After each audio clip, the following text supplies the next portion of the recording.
तो मैं घर में एक सेट बनवाकर सलाखों के पीछे केजरीवाल को खड़ा कर कर इनके 15-20 वीडियो सलाखों के पीछे से पहले रिकॉर्ड कर लेता कि देखो भाई वो इस डिक्टेटर ने मुझे जेल में डाल दिया है। और वही रिकॉर्डिंग में चुनाव प्रचार में जैसे नुक्कड़ नुक्कड़ जो टैक्सी चलती है, गाड़ी चलती है, स्क्रीन चलती है, एलईडी चलती है, उसमें मैं पूरे जहां जहां चुनाव लड़ रहे होते हैं हम तुमको वही दिखाते। तो साथियों, बचपने में वो कविता पढ़ी होगी ना, तू चल मैं आता हूं, चुपड़ी रोटी खाता हूं, ठंडा पानी पीता हूं, याद है? 3री-4थी क्लास में पढ़ी होगी। तो भैया दिल्ली सरकार का वही हाल हो गया है कि तू चल मैं आता हूं। तो इसी पर यार छोटा सा वीडियो, एक बहुत ही साधारण सी इंसाइट दूंगा सामाजिक बिहेवियर को लेके, अपराध को, ईडी को, घोटाले को, सब आप लोग जो अवेयर हैं, पढ़ चुके हैं। एक सामाजिक बिहेवियर को लेके एक आप लोगों को इंसाइट दूंगा, और बाकी कुछ ये सीएम बन सकते हैं, नहीं बन सकते हैं, वगैरह वगैरह, इस पर थोड़ी सी चर्चा करेंगे। वैसे ये कंटेंट आप लोग कल से आज तक बहुत देख चुके हैं। चलिए थोड़ा सा हमें भी दे दीजिए।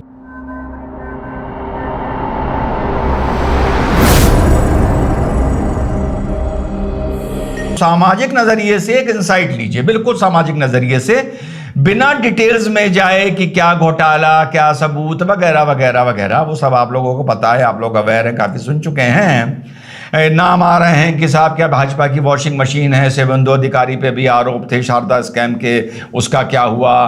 तो हेमंत आसाम के मुख्यमंत्री पर आरोप थे, उनका क्या हुआ? तो अजीत पवार पे आरोप थे, तो उनका क्या हुआ? नहीं, बिल्कुल सही बात है, उन पर आरोप थे और संगीन आरोप थे। भाजपा एक पॉलिटिकल पार्टी है, और पॉलिटिकल पार्टीज में कभी कभी आपको एक डेमोक्रेटिक सेटअप में एक अपना कुर्सी के लिए, सरकार के लिए, कभी कभी आपको अपने सिद्धांतों से थोड़ा 19-20 होना पड़ता है। मूलतः सिद्धांतों से 19-20 होना पड़ता है, हम लोगों को अपने जीवन में होना पड़ता है कभी कभी, ठीक है। लेकिन जो इसका मैसेज है वो ये है कि थोड़ा कम बोलो, थोड़ा कम बोलो। एक दूसरा मुहावरा भी है ना कि जिनके घर बहुत पुराना है लेकिन यार जिनके घर शीशे के होते हैं, वो दूसरों पे इतने पत्थर नहीं मारते। ये है इसका एक मेन रीजन। ये अभी आप नैतिकता, अनैतिकता, भ्रष्टाचार, ईमानदार भूल जाइए। बिल्कुल एलिमेंट्री तरह बता रहा हूं कि ज्यादा ना बोलो सिस्टम से, ज्यादा ना बोलो प्रधानमंत्री से। तुम्हारे अंदर इतना असेसमेंट होना चाहिए कि तुम्हारा प्रधानमंत्री किस नेचर का आदमी है, या तुम्हारा मुख्यमंत्री किस नेचर का आदमी है। अगर तुम राज्य की किसी पार्टी में हो और तुम मुख्यमंत्री का विरोध कर रहे हो। नरेंद्र मोदी को लेकर विपक्ष ने सारी हदें लांघी, आज से नहीं, पिछले 20 साल से।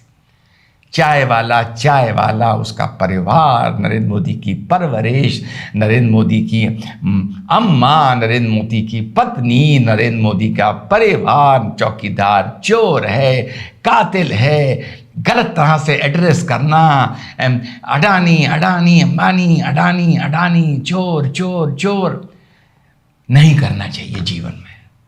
ये जो केजरीवाल आज सलाखों के पीछे है ना, इसके पीछे भ्रष्टाचार एक रीजन है, लेकिन बड़े जिम्मेदारी से बता रहा हूं, उसका बिहेवियर भी एक रीजन है।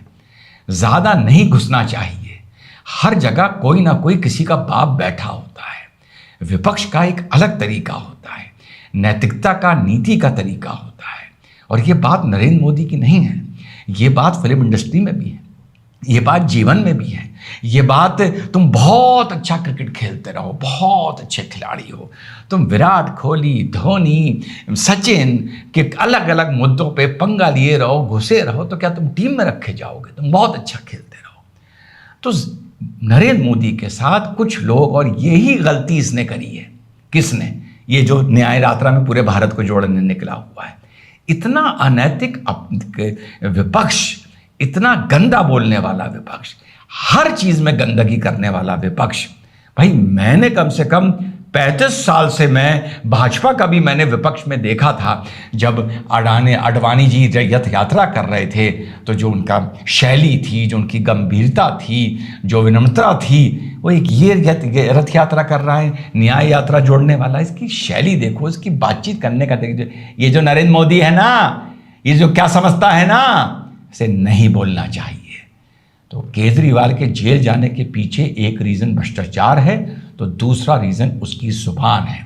एक आधे अधूरे स्टेट में बैठे हो, पंजाब गणेश से जीते हो, एंटी इनकम्बेंसी के चलते जो वोट भाजपा को ट्रांसफर नहीं हुआ, अभी तुम्हारे पास कितने सांसद हैं यार। तो अपनी औकात में रह के विपक्ष करो, विपक्ष करो, अपनी औकात में रह के करो, दूसरा तुमसे खुंदक ना खा जाए। और यही बात मैं वर्ग विशेष से भी कहता हूं कि भैया विपक्ष करो, मत दो वोट, बोलो, लेकिन इतना गंदी तरीके से एड्रेस ना करो, कुछ ना करो। भाजपा बहुत शरीफ पार्टी है जो तुम्हारे ऊपर रिटेलिएट नहीं करती है। किसी दिन तुमने टॉप लीडरशिप को चिढ़ा दिया किसी अपने बयान से या अपनी बात से, अपनी किसी हरकत से, तो लेने के देने पड़ जाएंगे। ठीक, तो ये था एक पहला रीजन। कल जब मैं डिबेट में बैठा था बड़ा ज्ञान बांटा जा रहा था। आतिशी को भी आप लोगों ने सुना होगा कि केजरीवाल एक विचारधारा है, केजरीवाल को आप जेल में बंद नहीं कर सकते। तो मैंने डिबेट में यही कहा कि अगर केजरीवाल विचारधारा है तो अबे 9 सम्मानों से भाग क्यों रहा था? विचारधारा क्या कभी किसी से डरकर भागती है? पहला सम्मान आता जाके खड़ा हो जाता यूं करके ईडी दफ्तर के सामने, करो गिरफ्तार।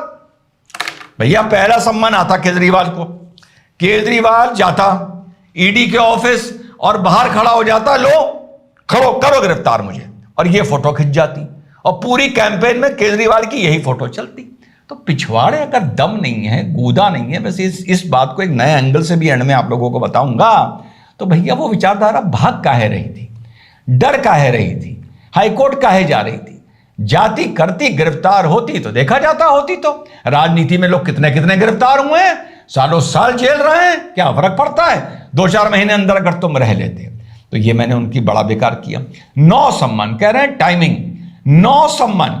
ईडी को जब आप पढ़ेंगे तो ईडी तीसरे सम्मन के बाद भले सम्मन सर्व हुआ हो या ना हुआ हो, नॉन बेलेबल वारंट निकाल सकती है। और नॉन बेलेबल वारंट का निकलने का मतलब कहीं से भी उठाकर तुम्हें खींच के जेल में डाल सकती है, भले तुम किसी पब्लिक रैली में खड़े हुए भाषण दे रहे हो। 9 सम्मन तक बर्दाश्त किया गया है, 9 सम्मन तक जो तुम ईडी के साथ आंख मचोली खेल रहे थे और बकवास पे बकवास किए जा। फिर एक मुद्दा आया डिबेट में, मुद्दा आया कि साहब केजरीवाल साहब जेल से मुख्यमंत्री बने रहेंगे, केजरीवाल साहब रिजाइन नहीं करेंगे। बड़े बेवकूफ लोग हैं। हाँ, मैं मानता हूं कि संविधान में इस चीज का कोई संविधान इस चीज में साइलेंट है कि मुख्यमंत्री को अगर जेल हो जाए, हो सकती है, प्रोटेक्शन नहीं है, इम्यूनिटी नहीं है, तो भैया क्या वो जेल से एज अ मुख्यमंत्री कर सकता है? चलो भाई मान लिया कर सकता है। इन जाहिलों को ये नहीं पता कि जेल मैनुअल क्या होती है। क्या जेल मैनुअल ये अलाउ करेगी कि मुख्यमंत्री के पास फाइलें ले लेके रोज अधिकारी पहुंच रहे हैं और बाबू पहुंच रहे हैं? क्या जेल मैनुअल ये अलाउ करेगी कि 7 दिन बाद मुख्यमंत्री वहां पे अपना दफ्तर लगा रहा है और कैबिनेट मीटिंग कर रहा है? क्या तमाशा करते हैं, क्या जहालत वाली, मूर्खों वाली बात कर रहे हैं। अभी देखना, अगर कोई मुख्यमंत्री इन्होंने अपॉइंट नहीं करा, केजरीवाल की पत्नी ही को कर दें तो चलो कोई फर्क नहीं पड़ता, जो मुझे सुनने में आया है। अरे भैया जेल मैनुअल के हिसाब से अब इसको एंट्री मिलेगी नहीं, प्रदेश चलेगा नहीं, गवर्नमेंट लेस स्टेट हो जाएगा और लेफ्टिनेंट गवर्नर उठा के लगा देंगे प्रेसिडेंट रूल। 2 मिनट में यहां लाके प्रेसिडेंट रूल लगा देंगे। फिर आगे चल के एक टेक्निकल बात आई मनी ट्रेल की। ये साहब मनी ट्रेल कहां है? देखो साथियों, ये बात मैं पहले भी बोल चुका हूं। वो जमाने गए कि आपकी बस में या चलते हुए पॉकेट कटा करती थी। याद है ना, पॉकेट कटा करती थी, वो जेब करते छोटे छोटे ब्लेड और लिए घूमते थे। तो अब तो नई पीढ़ी को ये बात पता ही नहीं होगी कि साहब पॉकेट मार दी, वाकई कुर्ते की और चीजें नीचे से कटी हुई मिलती थी। अब क्या कटता है? अब कटती है आपकी जेल मोबाइल से। होता नहीं 50,000 निकल गए, एक फोन कॉल आया, आपने रिसीव किया, उड़ गए। एक आपने लिंक खोला, आपकी बैंक से 2 लाख रुपए निकल गया। तो वो जमाना गया जब झोलों में रिश्वत दी जाती थी और मनी ट्रेल बनाई जाती थी। वो जमाना गया, ये बात मैं पहले बोल चुका हूं। और करप्शन के मामलों को लेकर, चाहे सीबीआई करप्शन के मामलों को इन्वेस्टिगेट करे या ईडी करे, इनमें अमेंडमेंट आने चाहिए, संशोधन आने चाहिए इनमें, कि मनी ट्रेल को कोई भी ऐसा टेस्टिमनी नहीं माना जाएगा या ऐसा एविडेंस नहीं माना जाएगा कि मनी ट्रेल नहीं हुई, चाहे वो कोई हो। तो आप इस चीज घटना को करप्ट नहीं मान सकते। अगर एक चीज से प्रथम दृष्टिया ये स्टैब्लिश हो रहा है, प्रथम दृष्टिया नहीं, इन्वेस्टिगेशन के बाद भी अगर आप मान लें कि मान लो कि ये चीज 10 रुपए की थी और सरकार ने इसके ऊपर 15 रुपए दिया, जितने लोगों का भी सिग्नेचर है उन पर मुकदमा चलना चाहिए, उन्हें जेल जाना चाहिए, भले ऊपर का 5 रुपया मिले या ना मिले। अगर आपने शराब घोटाला में यह साबित किया कि साहब इस तरह से स्टेट एक्सचेकर को इतने का नुकसान हुआ, बात खत्म, इन्वेस्टिगेट हो, चार्जशीट लगाओ, जेल भेजो। मनी ट्रेल के जमाने निकल गए। पहले मनी ट्रेल का जमाना था, झोलों में पैसा दिया जाता था। फिर उसके बाद मनी ट्रेल का जमाना आया कि साहब पैसा दे दिया गया, वो शेयर मार्केट में लगा दिया गया। फिर मनी ट्रेल का चोर ढूंढते रहो कहां लगाया गया। फिर मनी ट्रेल का आया कि साहब पैसा पहले बाहर चला गया घूम के हवाला से, फिर किसी शेल कंपनी के थ्रू वापस वो शेयर मार्केट में आया। अब मनी ट्रेल तुम कहां से पकड़ोगे कि अगर एक आदमी ने केजरीवाल की गवर्नमेंट से बोला कि मैं आपको 100 करोड़, जो कविता का साउदर्न लॉबी जो बताया जा रहा है, जो कविता बस फंसी है बीआरएस के उनकी बेटी, कि भैया 100 करोड़ वहां पहुंचा, तो क्या झोलों में पड़ के रख के पहुंचा होगा? वहां पर झोलों में गया होगा। भैया वो जमाना आ गया है कि आपको रिश्वत भारत में मिलेगी ही नहीं, वो सीधे बाहर से बाहर आपको मिलेगी। आपकी एजेंसीज की वहां तक पहुंच ही नहीं होगी, वो बाहर से बाहर मिलेगी और मनी घूम के पता नहीं कौन से इंडिया की इंडस्ट्री में लग के कौन से शेयर मार्केट में लग जाएगा, और कौन शेयर मार्केट में लगे ही ना, बाहर का बाहर ही घूमता रहे, इस कंट्री से उस कंट्री, उस कंट्री से उस आइलैंड घूमता रहे। फिर एक लेवल पर जाके आपको पता चलेगा कि साहब इसके आगे तो हम इन्वेस्टिगेट ही नहीं कर सकते, क्योंकि वहां का स्टेट, वहां का गवर्नमेंट आपके साथ कोऑपरेट नहीं कर रही है, तो आप क्या करेंगे? तो जैसा मैंने बताया कि पहले जब जेब कटती थी तो अलग तरीके के सबूत होते थे, अब जब मोबाइल पर जेब कटती है तो अलग तरीके के सबूत होते हैं। तो इस तरह आज की तारीख में इतने बड़े बड़े स्कैंडल्स में जहां पर गवर्नमेंट्स इन्वॉल्व हैं, वहां पर पैसा का ट्रेल, ये नहीं कि आपने लाकर उनको 10 करोड़ रुपए दिए, उन्होंने कहा अच्छा बेटा ऐसा है, ड्राइवर साहब आप 2 करोड़ रुपए जमा कर दो अपने अकाउंट में। बीवी से बोला भैया तुम 2 करोड़ रुपए कर दो, 2 करोड़ दादी माँ के नाम करा दो, 2 करोड़ गांव का जो रामू रहता है उसके बैंक अकाउंट में करा दो। वो जमाने और थे, तब होती थी मनी ट्रेल, और तब किसी ने मनी ट्रेल की बात नहीं करी, क्योंकि इस देश में अंधा कानून चल रहा था, अंधी सरकार चल रही थी। लेकिन आज की तारीख में मनी ट्रेल ढूंढने से नहीं मिलेगी। तो ये जो मनी ट्रेल का बहाना है ये सरासर बकवास है। टाइमिंग को लेके कल जो मैंने डिबेट में बोला, देखिए जैसा इंडिया अलायंस के वक्ताओं का बयान आ रहा है, जैसा मैंने पहले बात बोली, अगर सही मायनों में देखें, अगर केजरीवाल बेगुनाह है, ये 2024 का चुनाव बता देगा।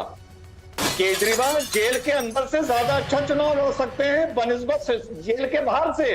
इंडिया अलायंस को नरेंद्र मोदी जी का धन्यवाद करना चाहिए कि उन्होंने ये मौका इन लोगों को दिया है। इनके पास अभी तक कोई मुद्दा नहीं था, कम से कम 2024 का चुनाव लड़ने के लिए एक मुद्दा दे दिया है। इलेक्टोरल बॉन्ड का मुद्दा इन्होंने उठाया, खुद नहीं बता रहे कि हमें 1600 करोड़ रुपए कहां से आया, और बीजेपी से सवाल पूछ रहे हैं। हाँ, ये मेरा इनपुट है। मुझे ये यकीन है कि इन लोगों के पास, इंडिया अलायंस के पास कोई मुद्दा नहीं है। अबे यार, नरेंद्र मोदी क्या 4 सांसद वाली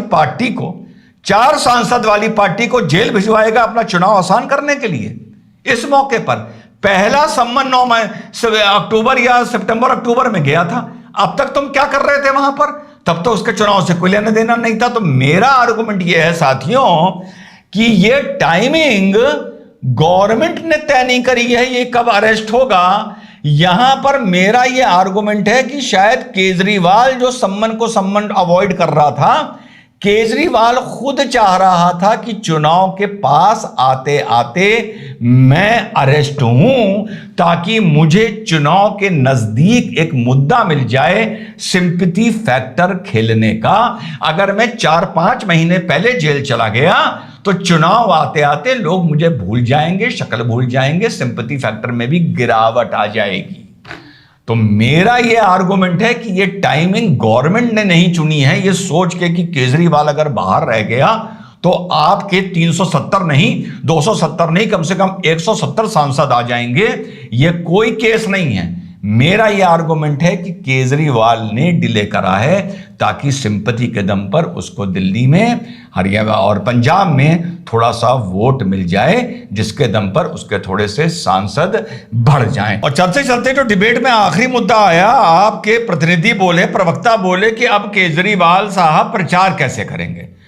तो वही बात को आगे बढ़ाते हुए मैंने कहा तुम तो नरेंद्र मोदी जी को डिक्टेटर बोलते हो ना, तो तुम्हें तो नरेंद्र मोदी जी ने बहुत बड़ा मुद्दा दे दिया। तुम्हें तो इस घटना का, इस गिरफ्तारी का फायदा उठाना चाहिए। तो उसका यह जवाब आया कि वो प्रचार कैसे करेंगे। मैंने कहा बड़े बेवकूफ हो, अगर मैं केजरीवाल जी का मीडिया एडवाइजर होता तो मैं पहले ही भांप जाता कि ये गिरफ्तार होने जा रहे हैं। भाई आप वाले तो बोल ही रहे थे गिरफ्तार करेंगे गिरफ्तार करेंगे। तो मैं घर में एक सेट बनवाकर सलाखों के पीछे केजरीवाल को खड़ा कर कर इनके 15-20 वीडियो सलाखों के पीछे से पहले रिकॉर्ड कर लेता कि देखो भाई इस डिक्टेटर ने मुझे जेल में डाल दिया है। और वही रिकॉर्डिंग में चुनाव प्रचार में, जैसे नुक्कड़ नुक्कड़ जो टैक्सी चलती है, गाड़ी चलती है, स्क्रीन चलती है, एलईडी चलती है, उसमें मैं पूरे जहां जहां चुनाव लड़ रहे होते हैं हम तुमको वही दिखाते। तुमने मौके पे इनकी घर में सेट बना के जेल का सलाखे के पीछे रिकॉर्डिंग कर लेनी चाहिए थी, तो तुम लोगों का बड़ा फायदा हो जाता। और यकीन करो कि डिक्टेटर कहने वाले इन लोगों को तो खुश होना चाहिए ना कि नरेंद्र मोदी डिक्टेटर है। और इस बात से साबित हो गया कि डिक्टेटर है, लोकतंत्र का दुश्मन है। तो भैया इस हिसाब से तो जितने भी विपक्ष के लोग हैं, जो फंसे हुए हैं, वो किसी ना किसी बहाने से जेल चले जाओ, शायद थोड़ा फायदा हो जाए। शायद इंडिया अलायंस सारा जोड़ने के बाद 150 या 160 सीट पहुंच जाए। अदरवाइज मुझे लगता नहीं है कि पहुंचेगा। और जितना तुम लोग नरेंद्र मोदी के खिलाफ मातम करोगे ना, उतना नरेंद्र मोदी का वोट इंटैक्ट होगा। और चलते चलते कल परसों मैंने कुछ वीडियो डाला था, ज्यादा नहीं, चुटकी भर, मुट्ठी भर नहीं, चुटकी भर लोग मुझे ज्ञान दे रहे थे कि रिजवान रफू कर रहा है, रिजवान का सॉफ्ट कॉर्नर है, रिजवान लीपा पोती कर रहा है। अभी 2-3 दिन बाद उसका जवाब दूंगा। रिजवान वो आदमी नहीं है कि जो तुम इस तरह के कमेंट करो और उसके बाद अगले दिन सफाई देने का या रफू करने का वीडियो बनाए कि तुम्हें मेरी बात कोई बुरी लग गई है। जब मेरी बात किसी को बुरी लगती है ना, तो उसके जवाब में बड़ा और टेढ़े टाइप का वीडियो बनाता हूं। 2-3 दिन में बनाऊंगा, जरा इंतजार कर रहा हूं रिपोर्ट का। 2-3 दिन में बताऊंगा। जो मुझे ज्ञान दे रहे थे लीपा पोती का, बताऊंगा बेटा लीपा पोती असल में हो कहां रही है। जय हिंद, वंदे मातरम, खुदा हाफिज। और हंसूंगा भी, वो हंसी नहीं होगी, वो थप्पड़ होगा।